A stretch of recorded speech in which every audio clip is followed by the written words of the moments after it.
Halo semuanya, nama saya Bunga Angela dengan NIM 1902112307 dari jurusan Ilmu Ekonomi, Fakultas Ekonomi dan Bisnis, Universitas Riau. Di video ini saya akan menjelaskan tentang mazhab histori dan ahlinya sebagai tugas mata kuliah sejarah perkembangan ekonomi. Pemikir-pemikir aliran sejarah menyerang metode pendekatan deduktif yang digunakan oleh aliran klasik.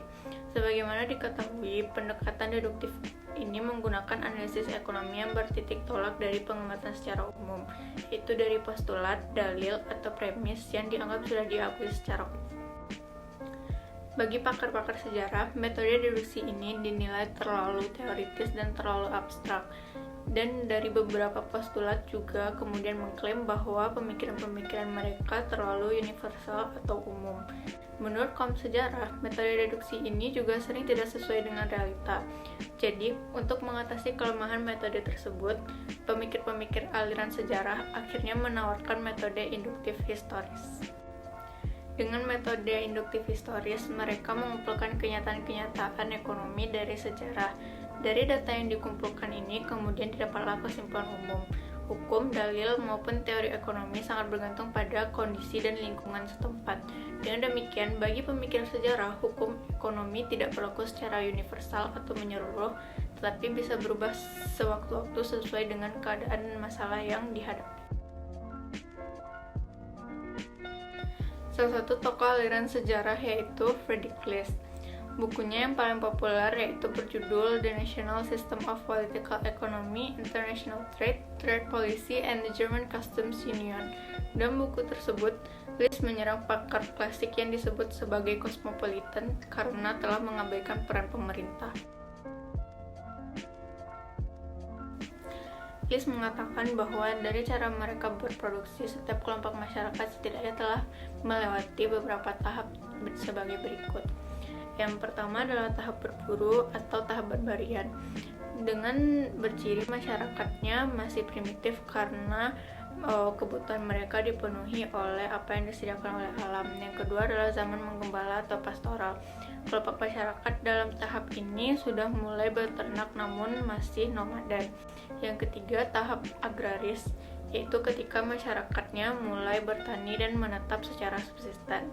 Yang keempat yaitu tahap zaman bertani, yaitu masyarakat tahap ini sudah mulai menghasilkan industri manufaktur sederhana dan mulai melakukan perdagangan lokal. Dan yang terakhir adalah tahap kelima, masyarakat bertani. Pada tahap ini manufakturnya lebih maju dan mereka telah melakukan perdagangan internasional. Menurut List, sistem perdagangan bebas sebagaimana yang telah dianjurkan oleh aliran klasik hanya cocok dilakukan untuk negara yang sudah berada pada tahap kelima atau manufakturnya sudah maju dan telah melakukan perdagangan internasional. Contoh negaranya adalah Inggris. Sistem perdagangan bebas ini tidak cocok dilakukan bagi negara Jerman karena industrialisasinya masih tertinggal jauh dari Inggris. Untuk memajukan perekonomian Jerman, List menyarankan kepada pemerintah agar menyusun berbagai kegiatan ekonomi sebagai bagian dari kegiatan produktif. Dua sektor utama yang sangat menentukan kemajuan ekonomi nasional yaitu sektor pertanian dan sektor industri. Sektor pertanian diperlukan untuk penyediaan bahan pangan masyarakatnya dan sementara sektor industri diperlukan untuk membawa perekonomian pada tingkat yang lebih maju.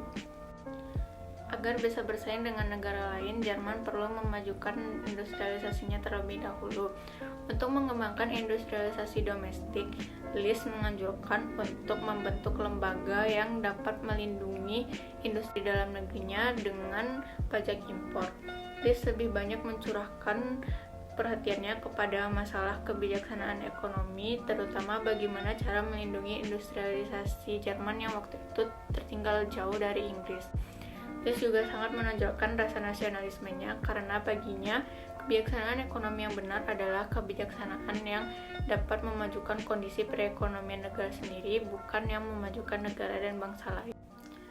Sekian video penjelasan tentang mazhab histori dan ahlinya dari saya. Apabila ada kesalahan, mohon dimaafkan.